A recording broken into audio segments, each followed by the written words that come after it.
Y aquel verbo fue hecho carne. Con estas palabras el apóstol Juan hace referencia a la venida del Hijo de Dios, del Cristo, a este mundo. Dice Juan capítulo 1, párrafo 1. En el principio era el verbo, y el verbo era con Dios, y el verbo era Dios. Este era en el principio con Dios. Todas las cosas por él fueron hechas, y sin él nada de lo que ha sido hecho fue hecho. La luz en las tinieblas resplandece, y las tinieblas no prevalecieron contra ella. El párrafo 14 dice, y aquel verbo fue hecho carne, y habitó entre nosotros, y vimos su gloria, gloria como del unigénito del Padre, lleno de gracia y de verdad. Bueno, Juan nos habla de la venida de Cristo a este mundo, pero con ello nos remite no a Belén, sino al principio de las cosas en este mundo, y aún antes del principio de este principio. El principio a que se refiere aquí Juan es cuando Dios hizo todas las cosas y nos dice que ya era el verbo. Así dice Reina Valera del 60, y las revisiones posteriores también lo dicen. En el principio era el verbo, pero la mayoría de las traducciones traduce en el principio ya era el verbo. Es correcta la traducción de Reina Valera, pero decir ya era nos ayuda a entender más fácilmente lo que está plasmado en el texto bíblico, aún en la Reina Valera. Dice la traducción en lenguaje actual. Antes de que todo comenzara, ya existía aquel que es la palabra. La gente vio que Jesús nació en este mundo, pero desde el cielo los ángeles y los seres al lado de Dios lo que vieron fue que el Verbo, el eterno Hijo de Dios, se hizo carne para venir a nosotros. El eterno, el que siempre ha sido, vino a este mundo. Puesto que vino en carne, Jesús nació. Desde su gestación vino a este mundo. Y esta carne murió. Pero dice Pedro, 1 de Pedro 3:18, muerto en la carne, pero vivificado en el Espíritu. Desde luego el Espíritu de Jesús no murió, porque nunca pecó. Vamos a ver más adelante aún esto de que murió, con un comentario que me parece muy importante. Decía al principio que Juan, para referirse a la venida de Cristo, se remonta al principio de todas las cosas y aún antes del principio.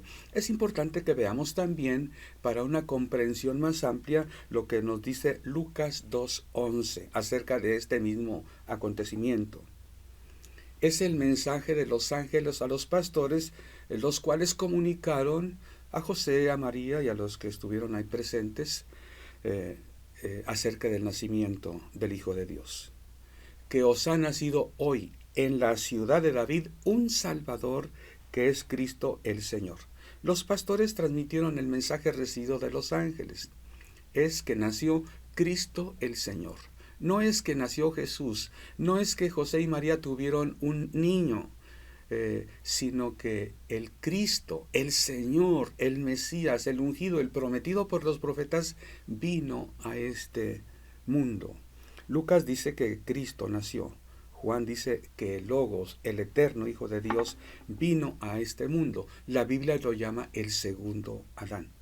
El apóstol Juan escribe para una cultura griega.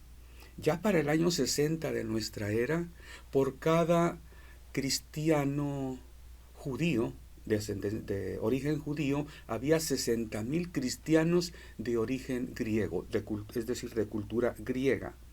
A ellos escribe el apóstol. Ciertamente escribe a estos griegos de cultura griega, pero los contextualiza en la cultura, en la religión judía, en las profecías. Verbo traduce la palabra logos. Algunas Biblias dicen en el principio era la palabra, otras en el principio era el verbo. Tanto verbo como palabra traducen la palabra griega logos. Bueno, en el texto, en el idioma hebreo antiguo, había no más de 10,000 palabras. En cambio, en el griego koiné, griego popular del tiempo que se escribió el Nuevo Testamento, había 200.000 palabras. En ambos idiomas hay palabras que son muy ricas en contenido, y cuando nos hablan de Dios, del Hijo de Dios, de la palabra de Dios, tienen mucho que decirnos, más de lo que comúnmente entendemos. Vamos a verlo. En el principio era el verbo. Decíamos que Juan está dirigiéndose a la cultura griega para que los cristianos que vienen de que tienen esa cultura entiendan la palabra de Dios, y los contextualiza en el en el conocimiento del Antiguo Testamento. En el Antiguo Testamento, dabar es la expresión que se traduce por palabra. Y si viene de Dios, la palabra tiene poder. Dice Isaías 44:6. Así dice Jehová, Rey de Israel, y su Redentor, Jehová de los ejércitos: yo soy el primero, yo soy el postrero, y fuera de mí no hay Dios. ¿Y quién proclamará lo venidero? Lo declarará y lo pondrá por orden delante de mí, como yo hago desde que establecí el pueblo antiguo. Anúncienles lo que viene y lo que está por venir. No temáis ni os amedrentéis. ¿No te lo hice oír desde la antigüedad? Y te lo dije.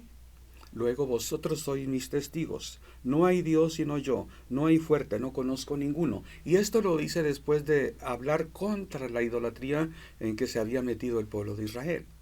Dios le dice: yo se los dije, yo lo declaré. Ustedes tienen que anunciar lo que yo proclamé, lo que yo declaré, lo que yo he dicho desde el principio, cómo yo he puesto en orden todas las cosas desde el principio con mi palabra, y así se los transmití. Bueno, palabra, dabar, no es simplemente una expresión fonética que habla que comunica cosas. La palabra, dabar, habla de algo, un poder creativo. Es lo que pone orden a las cosas. Dios con su palabra la dijo y las cosas fueron hechas. Dice la carta a los Hebreos que Jesucristo sustenta todas las cosas con la palabra de su poder. Bueno, ahí está el poder de la palabra. Lo podemos ilustrar con un acontecimiento en el Antiguo Testamento. Cuando Isaac bendice a su hijo Jacob, creyendo que está bendiciendo a Esaú, el primogénito. Ya lo bendijo. Cuando llega Esaú, se da cuenta Isaac del error y, pues, cosa terrible, no puede contradecirse. La palabra ya dicha es la palabra de Dios. Lo que transmitió Isaac es la bendición que Dios le da esa prerrogativa a sus hijos para que bendigan a sus propios hijos. Ya lo hizo Isaac. Ya no puede retractarse de lo que hizo. Tiene que dar otra bendición a Esaú, pero no la del primogénito. Ese es el dabar. Tiene poder. Una vez que ha sido pronunciada, va a producir el efecto para el cual fue pronunciada y va a regresar a Dios. Bueno, así como dabar tiene un significado tan profundo, logos también lo tiene. Fue el filósofo Heráclito, allá en la Grecia antigua, quien dijo: todas las cosas tienen su origen en el logos de Dios.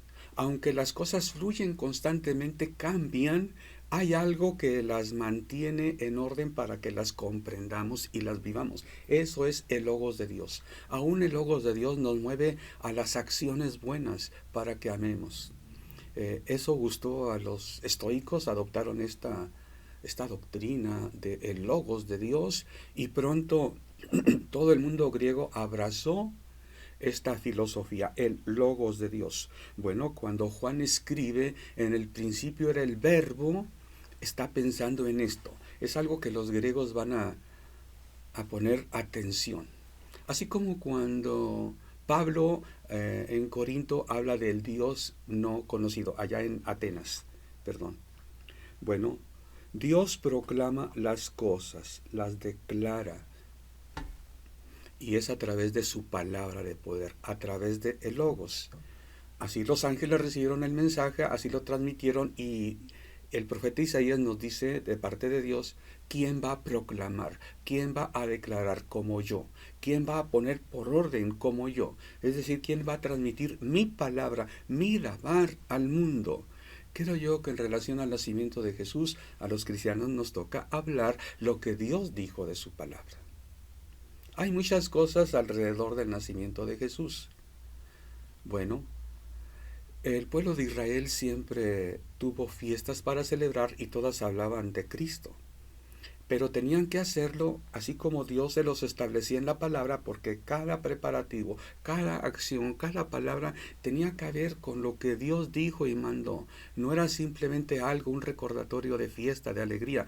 Estaba recordando al pueblo lo que es de Dios para ellos. Estaba profetizando lo que era Jesús. Si lo envolvemos con tradición, con doctrinas, con ideas, con ocurrencias, vamos a hacer que se pierda el meollo de la celebración.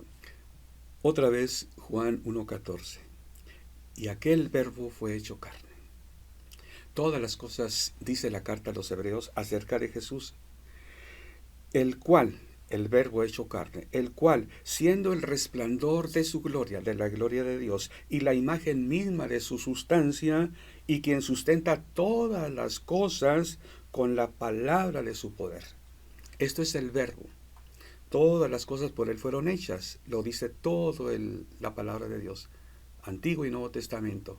Y ahora dice que la sustenta con la palabra de su poder. Y usa la palabra rema, es decir, la palabra activa. No es la palabra escrita. Jesús siempre, el día de hoy, declara la palabra. Y las cosas son hechas. Es por eso que la iglesia tiene que declarar lo que Cristo ha declarado en su palabra.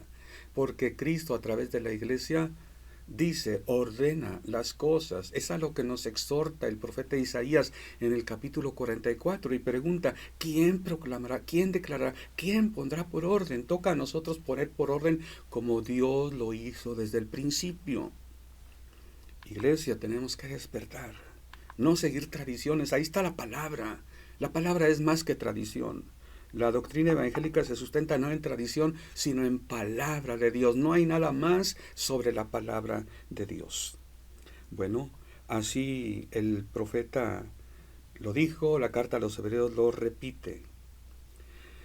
Cuando el mundo empezó a existir, ya existía el logos, la palabra. Ahora vemos que la palabra se hizo carne, el logos se hizo carne. ¿Dónde sucedió esto? En Belén de Judea, como el profeta lo había dicho. ¿Cuándo sucedió eso? Creo yo, voy a explicarle un poquito el porqué, creo yo que fue en fiesta de Sucot. ¿Por qué? Todas las fiestas hablan de Jesús de manera profética y luego se cumplen en Jesús. Si repasamos el significado de cada fiesta judía, por ejemplo, en la Pascua fue crucificado el Señor Jesús. Por eso creo que el nacimiento tiene que tener relación también con una fiesta judía, y esta es con Sucot, de acuerdo a lo que Juan dice. Yo mencionaba al principio, Juan hace referencia a ello, el lugar, habitó entre nosotros. Ahí se usa la palabra equivalente a Sucot hebrea. Vamos a ver el texto más adelante. Habitó entre nosotros, vivió entre nosotros. Esa es la idea de Sucot. Mira, vamos a verlo en el texto del Antiguo Testamento. Dios ordenó a Moisés en Levítico 23, 33 al 34. Habló Jehová a Moisés diciendo, habla a los hijos de Israel y diles, a los 15 días de este mes séptimo será de fiesta solemne de los tabernáculos a Jehová por 7 días. En tabernáculos habitaréis 7 días. Todo natural de Israel habitará en tabernáculos. Para que sepan vuestros descendientes que en tabernáculos hice yo habitar a los hijos de Israel cuando los saqué de la tierra de Egipto, yo Jehová vuestro Dios. Aquí a mis espaldas está en la calle Gilel, allá en Jerusalén, una cabaña. Esto que se ve aquí lo ves por todas partes en Israel. En la azotea de las casas, en el patio de las casas, en el pórtico de las casas, en la banqueta y aún si no hay otro lugar, en la calle. Cabañas. Para ahí el pueblo de Israel celebra el Sukkot. ¿De qué manera lo hace? Como día santísimo el primer día de la fiesta. Después 7 días como días santos, lo siguen celebrando. Y el octavo nuevamente es día santísimo.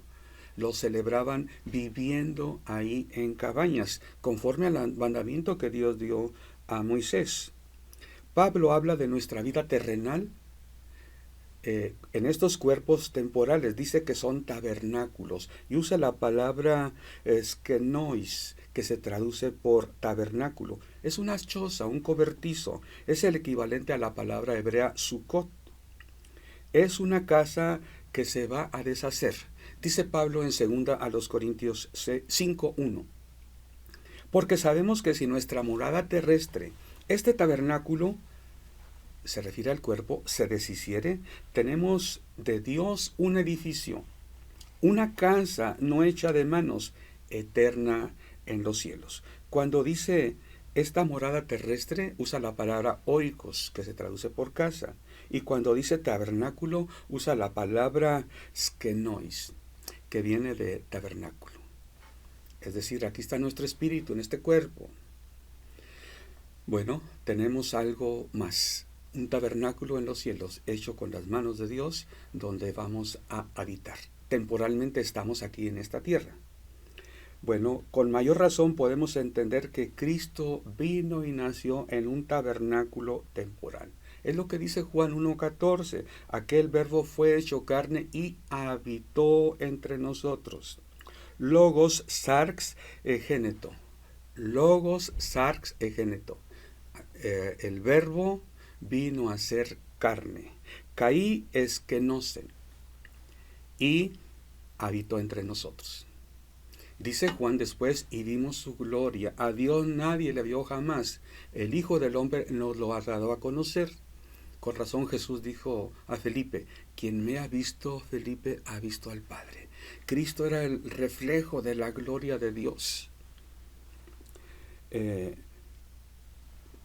Veamos ahora lo que dice la Biblia respecto al nacimiento de Jesús en cuanto a el Evangelio de Lucas. Lucas 2:7. Y dio a luz a su hijo primogénito, y lo envolvió en pañales y lo acostó en un pesebre.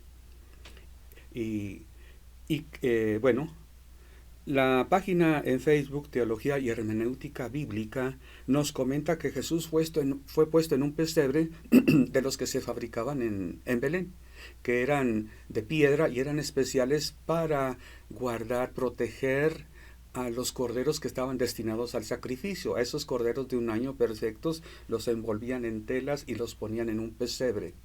Ahí estaban protegidos, dormían. Y con esto lo que quiere ilustrar es que Jesús, envuelto en pañales y puesto en un pesebre que debe haber sido de estos pesebres, hablaba a los pastores, que deben haberlo entendido muy bien.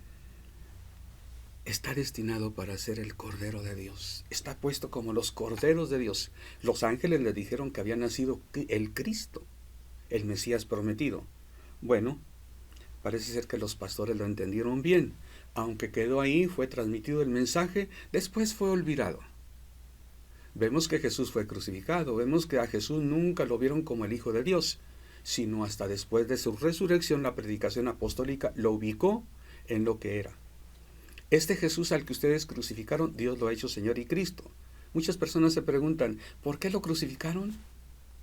¿Por qué van y adoran al pesebre y por qué lo crucifican? Bueno, porque una cosa es lo que Dios dice, otra cosa es lo que se entiende, y el Espíritu Santo es el que nos haría entender las cosas cuando descendiera. Cuando descendió el Espíritu Santo a la iglesia pudieron entenderlo, de tal modo que Pablo dice, aun si a Cristo lo conocimos según la carne, ya no lo conocimos así. Cuando Jesús predicó, se maravillaba la gente y decía, ¿quién es este? Los discípulos de Jesús, ¿quién es este que aún el mar y el viento le obedece? ¿Quién es este, el Hijo de Dios? ¿No lo sabías? No, lo oyeron, pero no lo entendieron, no lo asimilaron. ¿Eres tú el Cristo? Dínoslo de una vez, le decían los judíos y los fariseos. La profecía en tiempo de la vida de Jesús terrenal no la entendían, no la aplicaban. Hasta después de la venida del Espíritu Santo, los apóstoles predican: Jesús de Nazaret, el que fue hijo de José y de María, es el Cristo, es el Mesías. Comúnmente la gente se imagina a Jesús naciendo en un maloliente establo. Bueno, si consideramos en la palabra de Dios desde el Antiguo Testamento la presencia de Dios entre nosotros, creo que podemos concluir otra cosa. Por ejemplo, cuando el arca cayó en poder de los filisteos en una guerra que perdieron los judíos, la retuvieron ahí, les provocó daños y desgracias. Llegaron ellos mismos a la conclusión: tenemos que regresárselas a donde pertenece. Hicieron un intento y otro. La conclusión adecuada fue, y ese fue el consejo, 1 de Samuel 6:7. Haced pues ahora un carro nuevo, y tomad luego 2 vacas que críen, a las cuales no haya sido puesto yugo, y uncid las vacas al carro. Bueno, iban a llevar en un carro nuevo vacas nuevas, podemos decirlo en un sentido, limpias, y que ellas lleven el arca, que habla de la presencia de Dios, para que vaya al templo, a la casa de Dios. Bueno, ahora Marcos 11:2 nos habla de las instrucciones que Jesús dio a sus discípulos acerca de la cabalgadura que él usaría para llegar y entrar a Jerusalén como rey triunfante. Dice así: y les dijo: id a la aldea que está enfrente de vosotros, y luego que entréis en ella hallaréis un pollino atado, en el cual ningún hombre ha montado. Desatadlo y traedlo. Quiero que se entienda bien la idea. La presencia de Dios entre nosotros es digna. Tenemos que reconocerla, como dijo Juan el Bautista: todo valle se ha enderezado, lo torcido se enderece, lo áspero se allane. Arrepentidos. Esto habla de limpieza. Queremos la presencia de Dios, tiene que haber limpieza, tenemos que buscar la limpieza. Jesucristo es único. Bueno, cuando Jesús fue sepultado en una tumba, ¿qué tumba fue? Una tumba nueva. Había veces que en una tumba se usaba, es bonito, alguna vez he transmitido imágenes de la tumba en el jardín de la tumba allá en Jerusalén. Es una hermosa tumba. Si consideramos lo que eran las tumbas en aquel entonces, es una tumba donde caben 4 personas cuando menos ahí. Pero era una tumba virgen, no había sido ocupada por nadie, estaba construida en la roca. Era una persona rica, estaba en medio de un huerto hermoso. A la fecha, el jardín de la tumba es un huerto hermoso, ahí que está a algunos 300 kilómetros al norte de Ciudad Antigua de Jerusalén, saliendo por la puerta de Damasco. Ahí fue puesto Jesús en una tumba nueva. Jesucristo es único, ya lo decía. Ahora, siguiendo con la idea que nos transmiten diversos pasajes cuando hablan de la presencia de Dios entre nosotros, creo yo que el Cristo, el Hijo de Dios, el Logos, encarnó y nació, fue puesto en un pesebre que profetizaba que sería el Cordero de Dios, y María y José durmieron en una sucot, en una choza. Todo el mundo está de acuerdo en que Jesús nació entre finales de septiembre y octubre, que son las fechas precisamente cuando cae la celebración de Sukkot. El Señor me permitió nos dio la bendición a mi esposa y a mí de estar en Jerusalén, en Israel, en esas fechas, y precisamente el día de nuestra venida fue después de la celebración del Día Santísimo, el primer día de Sukkot, el 23 de septiembre en el 2018. Es un día santísimo, no hay acción en Jerusalén, y las personas habitan, como atrás a mis espaldas está una cabaña, en cabañas. Con esto recuerdan lo que es nuestra naturaleza temporal y lo que es el advenimiento del Mesías en una cabaña. Son cabañas, es algo sencillo, humilde, pero siempre nuevo. Se hacen y se deshacen. Creo yo que pues había fiesta en Israel. Había fiesta en Israel. Cuando Jesús nació, ¿qué fiesta era? Sukkot. No había lugar en el mesón, había cantidad de gente. La gente vivía en sus casas, llegaba a los mesones y faltaba espacio para estar en un lugar. Qué mejor que hacer una cabaña, un Sucot, como la mayoría de los habitantes de Israel lo hacían ese año. No fue algo denigrante, mucho menos sucio o contaminante, fue algo limpio, algo nuevo. Una cabaña que ilustraba precisamente lo que dice Juan 1:14, y el Verbo se hizo carne y habitó entre nosotros. Esquenosen es la palabra que usa Juan para decir y habitó entre nosotros, es decir, y habitó en una choza, en una cabaña, en un cobertizo. Por eso decía al principio que Juan 1:14 hace referencia al lugar donde nació Jesús, no en un establo, en un cobertizo, en una cabaña, en un tabernáculo. Y bueno, lo principal no es tanto esto. En realidad el hecho de habitar, nacer así en un lugar, es para ilustrar que Él habita entre nosotros, así como Jehová, Dios de Israel, habitó en un tabernáculo. Y así como Pablo nos ilustra, estamos de manera temporal y vamos a una habitación no hecha de manos, un tabernáculo en los cielos. La semana pasada el Papa Francisco exhortaba al pueblo cristiano, les decía, es necesario que dejar a un lado los excesos en la celebración de Navidad para enfocarse más en lo que es el verdadero nacimiento de Jesucristo.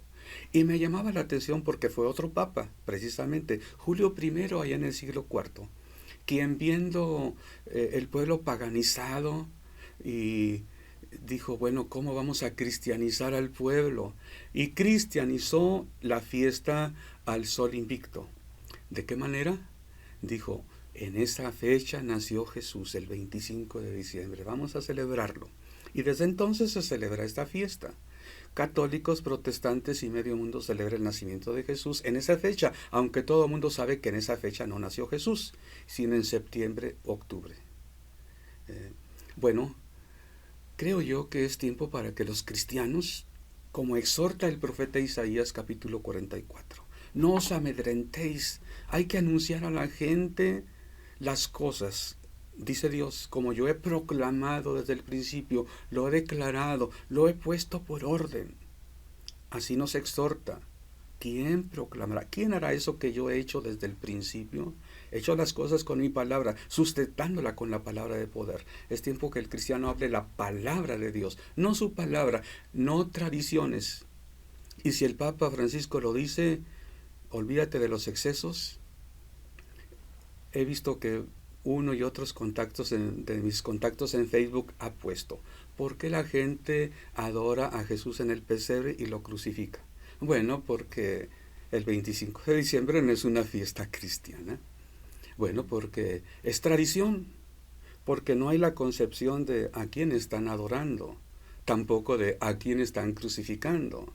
¿Por qué? Porque se ha llenado de excesos el relato bíblico, la profecía bíblica. Y bueno, si estamos viviendo esos excesos, estamos cosechando el fruto de esos excesos. La gente piensa en Navidad, el nacimiento de Jesús. Ustedes habrán leído una y otra noticia, gente que se mató por un regalo de Navidad, gente que asesinó porque no había cerveza en Navidad, gente que, cuántas cosas tristes, porque la gente no piensa en el Verbo encarnado. Piensa en fiesta, en tradición, en dinero, en tiempo de mi día de descanso, cuántas cosas piensa. Cristianos, tenemos la palabra. Dios nos ha legado su palabra a través de los siglos. Es un privilegio conocer la palabra. Quiera Dios seguirnos bendiciendo y en su paciencia llevarnos en su camino de crecimiento, en conocimiento, comprensión de su palabra, para que así seamos sabios para transmitirla, como Juan. No se conformó Juan con que Mateo ya hablaba del nacimiento de Jesús. Lucas, él quiso hacerlo a la cultura para que la gente en su tiempo entendiera la verdad tremenda. Lo que ellos buscaban, lo que ellos pregonaban, ahí estaba en Jesús, más ampliamente, más de manera perfecta. Proclamemos, declaremos la palabra de Dios. El Verbo, el Cristo eterno, el Logos de Dios encarnó y se hizo carne en Jesús. Dios te bendiga. Síguenos viendo a través de Extensión Ministerios Filadelfia, llegando hasta donde Él nos lleve.